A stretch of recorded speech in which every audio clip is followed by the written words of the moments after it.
Assalamualaikum warahmatullahi wabarakatuh. Berjumpa dengan saya Bapak Mahmudin SPD. Saya calon guru penggerak angkatan 8 SMAN 1 Simpenan Kabupaten Sukabumi.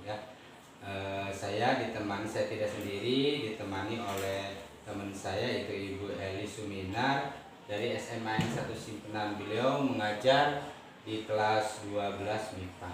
Ya, Bu. Assalamualaikum warahmatullahi wabarakatuh, Bu. Waalaikumsalam warahmatullahi wabarakatuh. Apa kabarnya Bu hari ini? Alhamdulillah sehat, Pak. Iya, alhamdulillah sehat ya Bu ya. Bu, hari ini kita akan mengadakan percakapan praobservasi ya. Sebelum saya nanti mengamati proses pembelajaran yang nanti akan Ibu lakukan di dalam kelas, mungkin di sini Ibu sudah ada persiapan ya Bu ya. Barangkali ada apa yang sudah Ibu persiapkan dari yang kemarin. Sebelum saya masuk di kelas 12 MIPA 3, saya sudah mempersiapkan RPP dan model pembelajaran, diferensiasi dan juga KSE. Oh, begitu ya. Berarti sudah menggunakan pembelajaran dari diferensiasi dan KSE ya Bu ya. Oke, kemudian nah di sini adapun tujuan yang dilakukan praobservasi di kelas adalah untuk mengetahui ya Bu ya dan mengevaluasi jalannya supervisi dalam pembelajaran yang Ibu lakukan. Dan kenapa kita melakukan percakapan praobservasi? Nah, ini diantaranya bertujuan sebagai pembelajaran agar Ibu siap nanti dan percaya diri sehingga memberikan pembelajaran terbaik buat anak-anak di kelas. Dan ada beberapa pertanyaan yang akan saya sampaikan ke Ibu, boleh Bu ya? Oke. Nah, ini Bu, pertanyaan yang pertama Bu, apa tujuan pembelajaran yang ingin Ibu sampaikan? Di kelas 12 MIPA ini saya akan memberikan materi tentang sifat koligatif larutan. Iya. Adapun tujuan pembelajaran yang ingin dicapai, yang pertama, peserta didik dapat menganalisis fenomena sifat koligatif larutan. Kemudian yang kedua, peserta didik dapat menyajikan hasil penelusuran informasi tentang prinsip sifat koligatif larutan dalam kehidupan sehari-hari. Oh, begitu. Jadi tujuannya ada dua ya Bu ya? Ya. Tujuan yang ingin dicapai dari pembelajaran Ibu itu ada dua macam. Oke, lanjut Bu ya. Yang kedua Bu, bagaimana hal pengembangan yang ingin Ibu capai? Yang pertama dari pengetahuannya, yang kedua dari keterampilannya. Silakan Bu. Baik, untuk area pengembangan yang ingin dicapai pada peserta didik ada dua ya. Yang pertama area pengembangan pengetahuan, yang kedua area pengembangan keterampilan. Untuk area pengembangan pengetahuan di sini sesuai dengan tujuan pembelajarannya, peserta didik diharapkan mampu memahami penjelasan tentang sifat koligatif larutan. Kemudian yang kedua, untuk area pengembangan keterampilannya, peserta didik diharapkan dapat menyajikan informasi yang terkait tentang prinsip koligatif larutan dalam kehidupan sehari-hari. Nah, itu kan ketika tujuannya yang ingin dicapai sudah Ibu sampaikan. Nanti ketika sudah selesai, apakah mungkin ada tes atau bentuk apa gitu Bu yang disampaikan kepada siswa? Biasanya prosesnya itu berupa tes lisan sih, langsung gitu diberikan pertanyaan, siapa yang bisa menjawab, anak-anak bisa langsung menjawab saat itu. Oh gitu ya. Seperti yang lain mungkin di pelajaran yang lain kan beda tujuan pembelajarannya Bu ya. Ada juga mungkin ada yang menggunakan teknik puzzle, ada yang menggunakan kahon ya. Tapi kalau Ibu mungkin diberikan tes di akhir ya, tes lisan terakhir.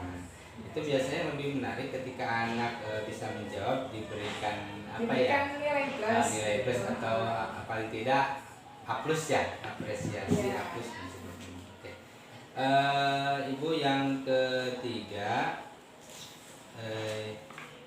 nah di sini ada bagaimana rancangan pembelajaran yang akan Ibu terapkan pelajaran diantaranya supaya mencapai terhadap tujuan yang Ibu harapkan dari tujuan pembelajaran tadi. Untuk strategi pembelajarannya, untuk membangkitkan semangat anak-anak dulu ya. Dimulai dari ice breaking dulu, kemudian anak-anak diberikan persepsi dengan mereview materi yang sudah diberikan sebelumnya, kemudian dikaitkan dengan materi yang akan dipelajari pada saat nanti, begitu ya.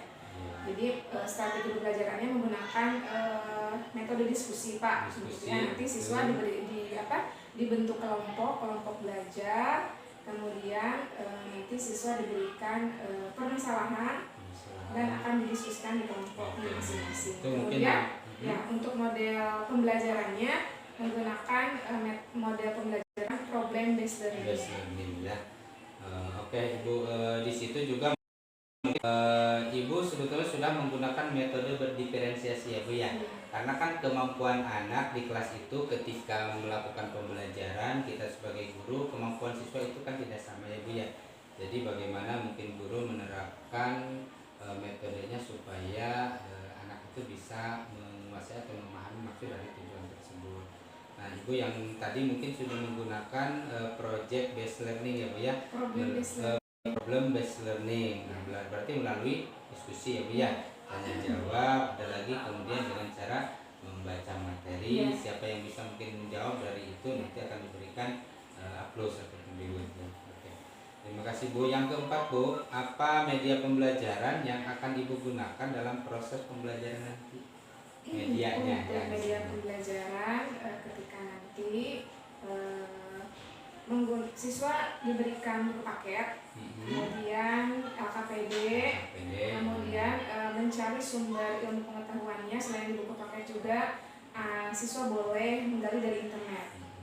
Itu mungkin Pak untuk media pembelajarannya. Oke, kalau untuk media pembelajaran mungkin ya Bu ya, yang digunakan juga kadang-kadang kan kita kalau menggunakan InFocus ya bisa ya, kemudian menggunakan laptop itu juga mungkin masuk ke media pembelajaran. Tapi yang Ibu fokuskan bersumber kepada buku ya.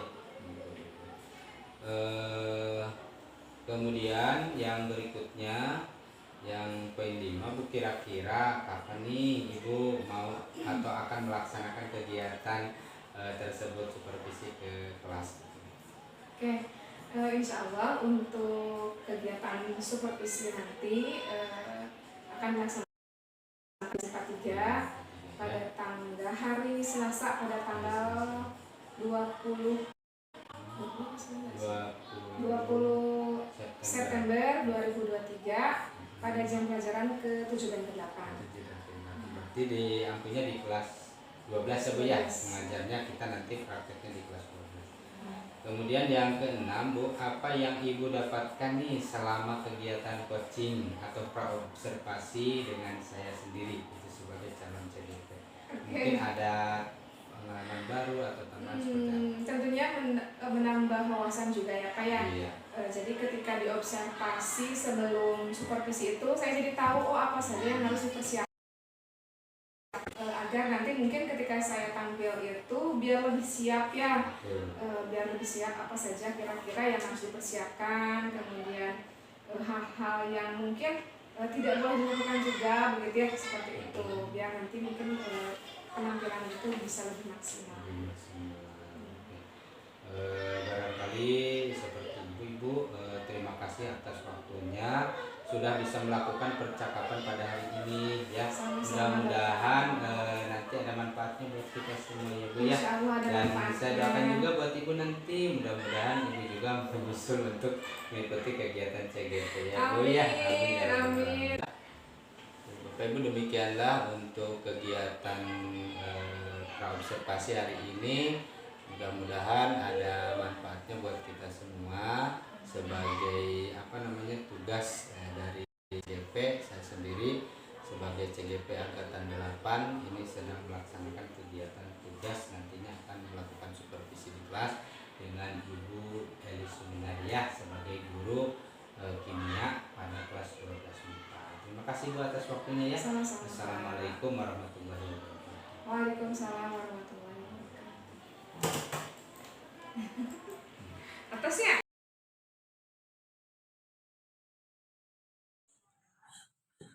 Assalamualaikum.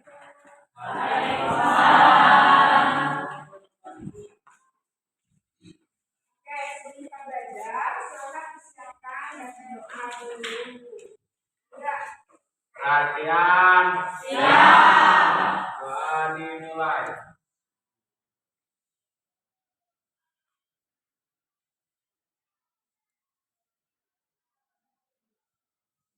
Berdoa selesai, beri salam. Assalamualaikum warahmatullahi wabarakatuh.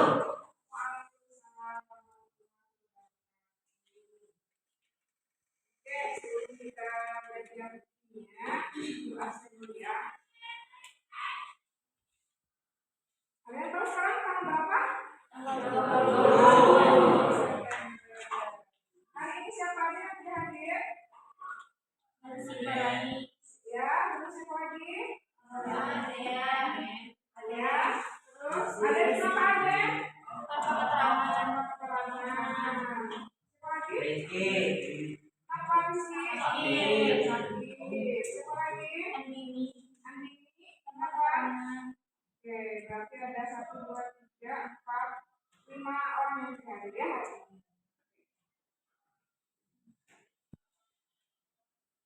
Apa kabarnya hari ini?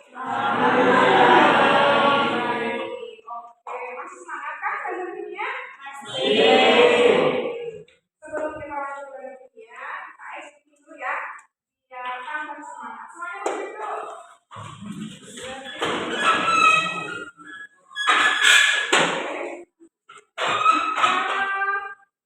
Masih ingat kan yang 1 sampai 5? Mari kita coba lagi ya. Tabuk 1, tabuk 2, tabuk 3, tabuk 4, tabuk 4. Oke. Terakhir tabuk 5 2 kali. Oke, satu lagi tepuk semangat. Ada yang tahu tepuk semangat? Begini ya, coba perhatikan. Tepuk semangat. Semangat. Gitu ya, bisa? Kita coba ya. Tepuk semangat.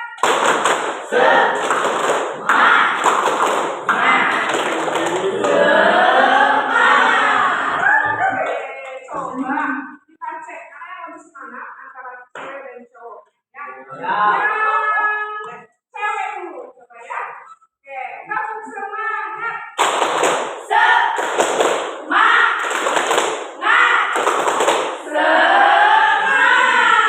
Oke, sekarang yang cowoknya. Coba jangan mau kalah semangat ya. Oke, tepuk semangat.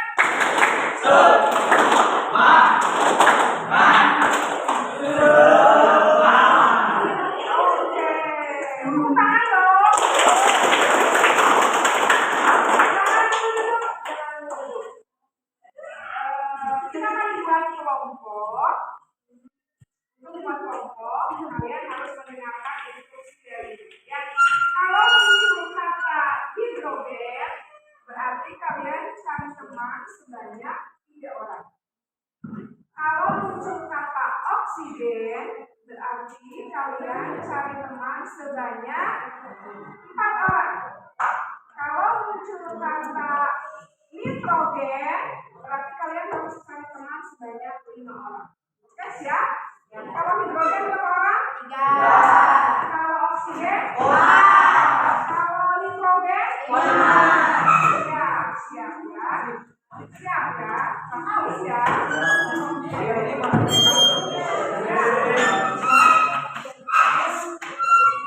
Tahukah kamu jika unsur kimia disusun dalam tabel periode unsur?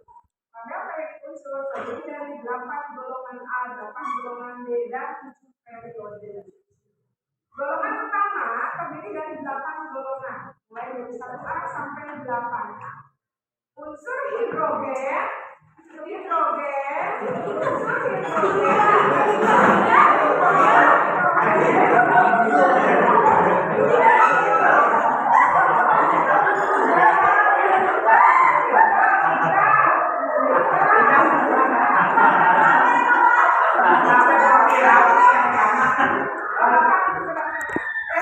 unsur hidrogen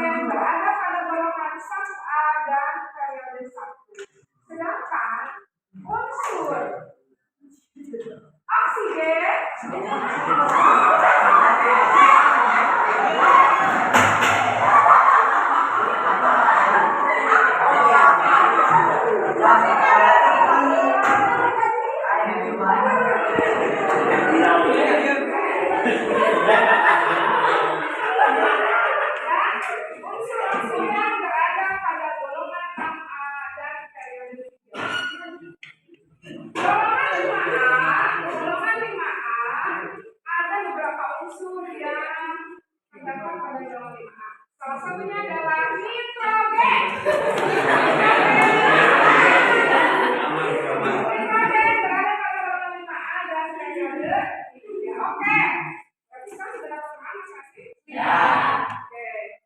Ini grup oksigen, ini grup hidrogen, ini grup apa? Nitrogen, fosfor, belerang. Oke, silakan bikin berdasarkan komposisi.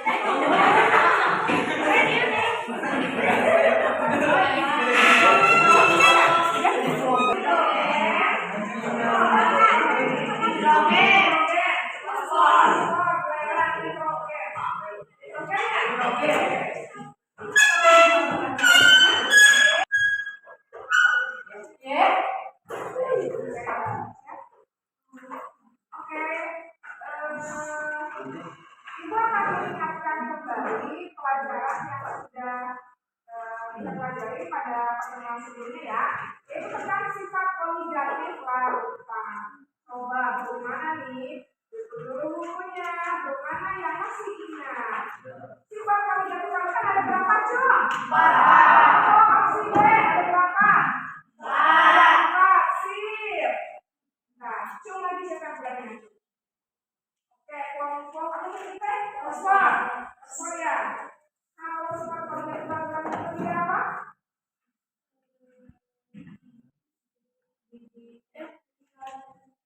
Ada ingat? Sifat koligatif larutan itu tiga apa? Penurunan ekibotol larutan. Simbolnya apa? Delta E. Oke, ini delta 1, ini delta 1. Coba lagi, kalau mana yang mau berani? Itu menyebutkan sifat koligatif larutan. Sifat koligatif larutan yang ke satu apa? Ada yang masih ingat? Yang ke satu apa? Penurunan itu apa? Penurunan tekanan dua larutan. Oke, ini berapa? Oke. Nah, hari ini kita akan melanjutkan kembali ya materi tentang sifat koligatif larutan, yaitu tentang tekanan osmosis. Tekanan osmosis. Coba, di sini ada yang pernah merendam, mentimun dalam air garam. Ada pernah merendam mentimun dalam air garam? Belum pernah. Nah, kita dicoba ya, jadi buat apa? Asinan, bagian buat asinan. Nah, coba bayangkan kalau misalnya kita merendam mentimun di dalam larutan garam, apa yang akan terjadi?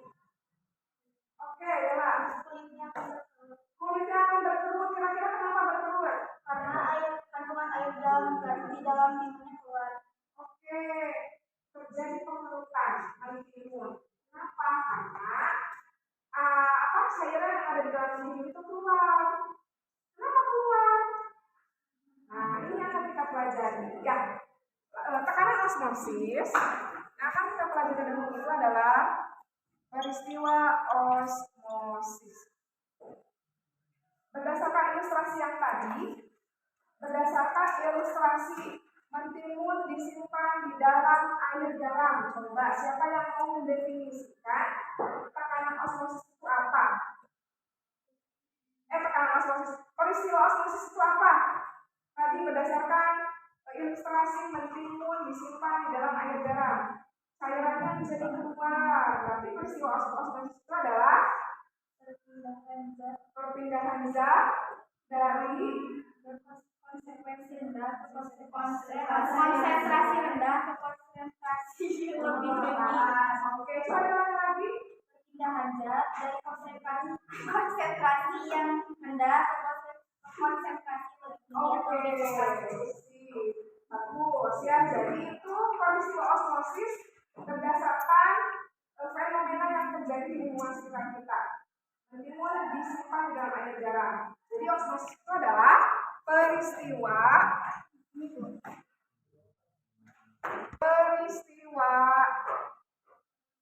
perpindahan zat yang memiliki konsentrasi rendah ke konsentrasi yang tinggi. Oke, sip. Sekarang silakan didiskusikan, berdiskusi silakan di kelompoknya masing-masing. Coba jawab. Assalamualaikum warahmatullahi wabarakatuh. Waalaikumsalam warahmatullahi wabarakatuh. Apa kabarnya Ibu hari ini? Alhamdulillah, Bapak sehat. Bagaimana Bapak sehat? Alhamdulillah. Nah, kemarin kita sudah melaksanakan kegiatan praobservasi ya, untuk mengikuti kegiatan supervisi kelas. Nah, kegiatannya sudah dilaksanakan berjalan. Sekarang kita lanjut tentang pasca observasi ya. Nah, maaf, perkenalkan dulu dengan Ibu siapa? Assalamualaikum warahmatullahi wabarakatuh. Nama saya Elis Suminar. Saya mengampu pelajaran kimia di SMA Negeri 1 Simpanan ini. Saya mengajar di kelas 10 dan kelas 12. Kelas 10 dan kelas 12 ya. Nah, kemarin kan kita sudah melaksanakan kegiatan praobservasi ya Bu ya. Ya. Nah, di sini ada beberapa pertanyaan yang ingin saya tanyakan terkait dengan kegiatan kemarin ya Bu ya, tentang supervisi yang sudah kita laksanakan. Yang pertama ini, bagaimana perasaan Ibu Elis setelah mengajar di kelas ini Bu? Kalau kemarin mengajar di kelas 12 IPA 3, alhamdulillah berjalan dengan lancar, senang alhamdulillah karena memang anak-anaknya itu mudah dikondisikan ya gitu. Alhamdulillah ya.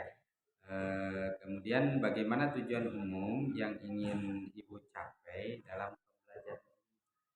Baik, kemarin di kelas 12 IPA 3 saya mengajarkan tentang sifat koligatif larutan. Nah, setelah pembelajaran diharapkan peserta didik dapat memahami fenomena sifat koligatif larutan, kemudian penerapan prinsip sifat koligatif larutan dalam kehidupan sehari-hari. Nah, bagaimana respon dari anak-anak dalam pembelajaran tadi? Apakah responnya positif, baik? Secara umum alhamdulillah responnya bagus begitu ya, karena memang diawali dengan ice breaking dulu begitu ya. Diharapkan dengan ice breaking anak-anak itu bisa memiliki semangat belajar gitu ya, memiliki motivasi untuk belajar kimia meskipun kimia itu terkesannya sulit gitu ya karena pelajaran eksak gitu ya, tetapi dengan diawali ice breaking dulu anak-anak bisa memiliki semangat gitu ya untuk belajar. Begitu ya Bu ya. Apakah sudah sesuai pembelajaran Ibu dengan RPP yang Ibu buat yang kemarin?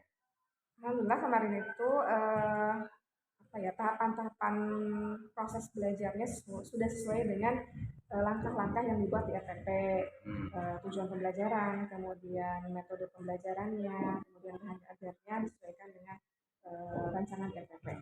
Kalau boleh tahu kemarin menggunakan metodenya seperti apa yang Ibu gunakan? Metode dan model pembelajarannya kemarin itu problem based learning. Ya. Kemudian dipadukan juga dengan metode diskusi. Anak mungkin lebih menarik ya Bu ya, dan antusias terhadap materi ini dengan respon yang sangat baik ya. Kemudian apakah ada kendala atau tidak selama Ibu mengajar tentang materi tersebut di kelas tadi? Kalau kendala itu pasti selalu ada ya Pak ya, mengajar di kelas manapun. termasuk kemarin di kelas 12 MIPA 3, kendalanya memang ada beberapa siswa yang belum fokus begitu ya. Kemudian kurang semangat juga karena mungkin jam pelajaran kimianya itu waktu itu setelah istirahat kedua begitu ya, setelah duhur, sehingga siswa mungkin sudah mengalami kelelahan begitu ya. Kemudian menghadapi pelajaran eksak begitu, sehingga ya itu mungkin terlihat kurang bersemangat gitu ya. Nah, di sini kan ada tadi Ibu sudah mengajar ya tentang itu. Kemudian bagaimana rencana pengembangan ke depannya nih Bu ya, apabila menghadapi ada siswa yang kurang semangat, kemudian ada kendala dan lain-lain. Nih, apa yang rencana yang akan Ibu kembangkan ke depannya? Oke. Eh, Setelah kemarin melaksanakan pembelajaran di kelas 12 MIPA 3 dan ternyata ada kendala-kendala seperti tadi ya Pak ya. Kedepannya saya berencana untuk meningkatkan motivasi siswa, semangat siswa. Yang pertama tadi ya, sebelum belajar itu kita ice breaking dulu gitu ya, sehingga siswa bisa lebih bersemangat. Kemudian agar siswa tambah semangat lagi, siswa diberikan reward begitu ya, penghargaan ketika misalkan siswa sudah selesai ini latihan soal, sudah bisa melaksanakan latihan soalnya sudah diselesaikan, anak diberikan nilai plus gitu ya oleh gurunya gitu. Kemudian untuk yang belum mengerjakan nanti kita buat kesepakatan kelas gitu ya.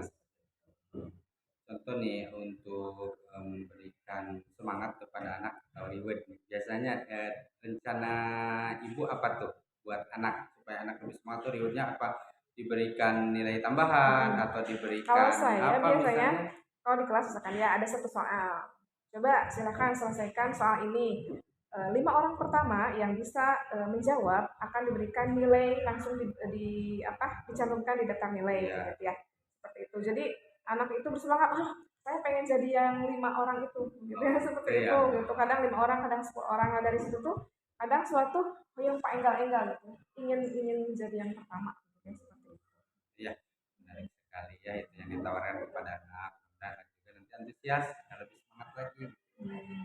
Kemudian kapan nih Ibu mau menindaklanjuti kendala tersebut kalau misalnya ada pembelajaran ada dari anak-anak yang terkendala tentang pelajaran? Eh, di pembelajaran berikutnya begitu ya Pak ya, nanti ketika masuk di kelas 12 MIPA 3 lagi, eh, apa nanti akan diterapkan begitu ya komitmen-komitmen yang sudah dibangun begitu ya, sehingga bisa meminimalisir kendala-kendala yang dihadapi saat pembelajaran berlangsung. Ya, menarik sekali, benar-benar bermanfaatnya. Bagaimana nih tanggapannya atau mungkin ada tambahannya dari Ibu Pepe? Kan? Baik, terima kasih Pak Mahmud. Alhamdulillah Ibu, jadi saya juga ikut menyimak ini ya, mohon izin tadi dari percakapan Ibu dengan Pak Mahmud. Mohon izin saya memberikan tanggapan ya, atau kita refleksi bersama kegiatan pembelajaran, proses pembelajaran yang Ibu lakukan di dalam kelas. Kemudian Pak Mahmud berperan sebagai rekan sejawat yang observasi dalam hal ini bukan mencari kelemahan ya Bu ya, kita bersama-sama membangun bagaimana proses pembelajaran ini yang berpihak kepada murid. Baik, dari percakapan Ibu dengan Bapak tadi, Pak Mahmud sebagai CGP di sini yang berperan sebagai observer, saya sudah menyimak sesuai dengan alur tirta. Alur tirta yaitu tujuan, di mana Pak Mahmud tadi bertanya bagaimana tujuan pembelajaran tersebut tercapai atau tidak, kemudian juga mengidentifikasinya. Alhamdulillah berjalan lancar. Siswa juga aktif tentu saja ya Bu ya dalam hal ini, walaupun ada ditemukan beberapa siswa, itu wajar saja menurut saya dalam sebuah kelas, tentu saja karena aktivitas siswa, kemudian juga bakat minat siswa yang beragam sesuai dengan kodratnya, kita biarkan mereka berkembang sesuai dengan bakat dan minatnya. Tapi tentu saja dalam hal ini kita sebagai guru berperan bagaimana bagaimana membangun motivasi siswa untuk minimal mereka bisa paham atau misalnya fokus pada pembelajaran yang kita sampaikan gitu ya. Baik Ibu, tentu saja tadi alurnya tirta, tujuan, identifikasi, rencana, kemudian juga sampai tanggung jawab bagaimana Ibu mengidentifikasi kendala yang dihadapi di kelas pada pembelajaran tadi, kemudian juga menemukan solusinya, bagaimana untuk membangun motivasi siswa tadi. Ibu menyampaikan dari misalnya memberikan reward seperti itu, kemudian juga berdasarkan kesepakatan bersama ya di awal pembelajaran. Luar biasa Ibu dan Pak Mahmud, mudah-mudahan Pak Mahmud juga bisa sharing dengan rekan-rekan yang lain gitu ya, menerapkan ilmunya bersama-sama dengan rekan, bisa meningkatkan bagaimana proses pembelajaran di kelas. Kita sebagai fasilitator tentu saja memfasilitasi pembelajaran di kelas. Harapan saya juga coaching yang terkait dengan supervisi akademik ini dapat memotivasi rekan sejawat dalam meningkatkan proses pembelajaran yang berpihak pada siswa, pada murid. Tentu saja selain itu mulai dari diri ya, betul ya Pak Muhammad ya? Sebelum kita mengajak, menggerakkan, mulai dari diri dulu. Tahapannya alur merdeka Bu, mulai dari diri. Itu kuncinya. Setelah itu kita bisa menggerakkan diri kita sendiri, insya Allah bisa menggerakkan yang lain. Baik, itu saja. Terima kasih atas pertemuannya hari ini, Pak Mahmud. Juga luar biasa, tetap semangat melanjutkan modul berikutnya. Siap, Sudah ke modul 3.3 ya, udah sedikit lagi, insya Allah. Mudah-mudahan selalu sehat, lancar. Amin. Terima kasih Ibu. Sama-sama. Saya juga Ibu, terima kasih Pak Mahmud dan juga Ibu yang sudah memberikan kesempatan pada saya begitu ya. Jadi ada tambahan ilmu begitu ya untuk saya, Masya Allah. Yang awalnya mungkin ketika masuk kelas itu kurang persiapan gitu ya, ada kekurangan dengan kegiatan seperti ini, jadi observasi seperti ini, jadi ada tambahan ilmu untuk saya, pengetahuan, sehingga bisa memperbaiki hal-hal yang memang masih kurangnya gitu ya. Terima kasih. Sama-sama Ibu. Oke. Demikianlah untuk kegiatan pasca observasi hari ini. Terima kasih kepada Ibu Elis atas waktunya ya Bu ya. Mudah-mudahan ada manfaatnya buat kita semua gitu ke depannya, dan terima kasih juga kepada Ibu Yani sebagai PP saya CGP Angkatan 8 Kabupaten Sukabumi dari SMA N 1. Nah, mudah-mudahan kegiatan kita selalu diberikan kelancaran oleh Allah Subhanahu wa taala ya, dan mendapat ridho dan amin. Baiklah, kita tutup untuk kegiatan hari ini. Kita tutup dengan sama-sama bacakan Alhamdulillahirabbil alamin. Assalamualaikum warahmatullahi wabarakatuh. Waalaikumsalam warahmatullahi wabarakatuh.